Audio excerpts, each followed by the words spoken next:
Shalom jemaat Tuhan, senang sekali boleh berjumpa kembali dalam Kingdom Devotion renungan kita hari ini. Haleluya.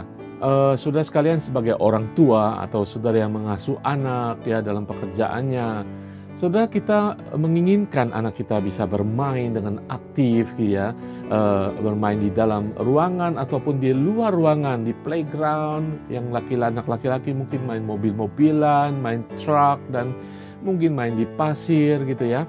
Atau anak perempuan mereka main masak-masakan ya, main dolls dan sebagainya. Kita ingin mereka aktif, kita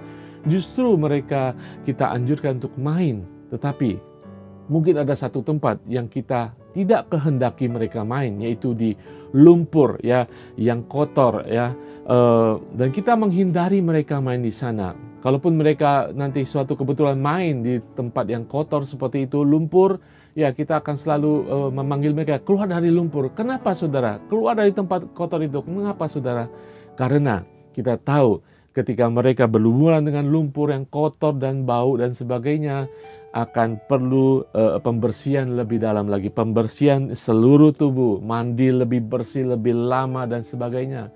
Belum lagi ketika mereka pulang, mereka akan mengotori halaman rumah, lantai rumah, bahkan kalau rumah ada karpet akan menjadi kotor karena lumpur itu. Saudara, demikian Allah Bapa kita. Dia tidak menghendaki anak-anaknya untuk bermain di dalam lumpur atau di dalam dosa. Saudara sekalian, Allah Bapa kita menginginkan kita melakukan segala kegiatan kita dan menghindari kita untuk bermain di dalam lumpur atau dosa. Haleluya saudara, di Galatia 5, Rasul Paulus mengingatkan kita di ayat 16. Maksudku ialah hiduplah oleh roh, maka kamu tidak akan menuruti keinginan daging. Sebab keinginan daging berlawanan dengan keinginan roh, dan keinginan roh berlawanan dengan keinginan daging. Karena keduanya bertentangan sehingga kamu setiap kali tidak melakukan apa yang kamu kehendaki. Akan tetapi, jikalau kamu memberi dirimu dipimpin oleh roh, maka kamu tidak hidup di bawah hukum Taurat. Rasul Paulus menjelaskan ayat-ayat ini. Dia mengerti tidak hanya peperangan kehidupan yang dialami oleh jemaat pada saat itu di Galatia, tetapi peperangan yang harus kita jalani dalam kehidupan kita sebagai orang beriman pada hari-hari seperti ini, pada zaman seperti ini, yaitu kehidupan saudara dan saya.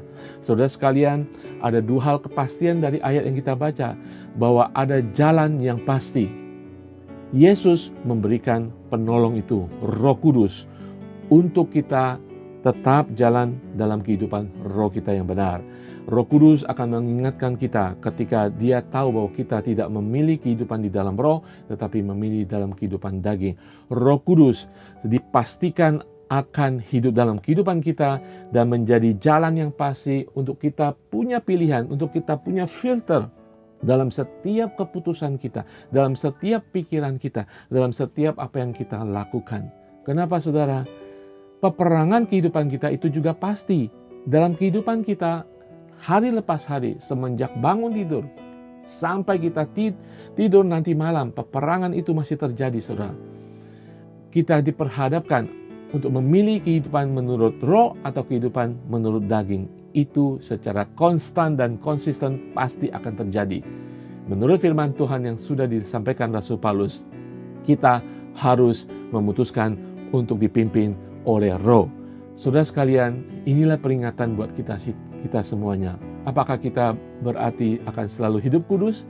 Tidak saudara, tetapi yang pasti kita sudah diberikan Roh Kudus. Dan juga yang pasti kita harus menghadapi peperangan dalam kehidupan kita. Kita diperhadapkan untuk memilih, memutuskan. Pilihan itu akan selalu ada, menurut daging atau menurut roh. Tetapi ingat, satu yang pasti, yang berkuasa, yang akan mengubahkan, yang akan menguatkan, itu Roh Kudus dalam kehidupan kita. 1 Yohanes mengingatkan kita. 1 Yohanes pasal kedua ayat 3 mengatakan, dan inilah tandanya bahwa kita mengenal Allah, yaitu jikalau kita menuruti perintah-perintahnya. Saudara, kita adalah milik Kristus selamanya. Mari kita menuruti perintah-perintah, amanah-amanah, hikmat daripada firman Tuhan. Saudara, Tuhan memberikan Roh Kudus-Nya, dimeteraikan kepada kita untuk menemani kita, untuk menguatkan kita ketika peperangan itu datang. Tuhan ingin kita menang dalam setiap peperangan rohani kita.